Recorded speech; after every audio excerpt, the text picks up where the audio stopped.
ГСП онлайн. Городские новости сейчас.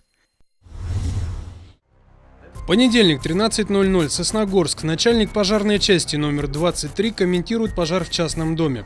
Ночью 13 октября дежурному сообщили о возгорании на Севастопольской улице. В 1:29 два расчета выехали на место. Вскоре к ним присоединилась еще одна машина. Вместе экипажи приступили к тушению деревянного дома. По словам начальника части, особых сложностей не было, но сыграло свою роль позднее обнаружение пожара.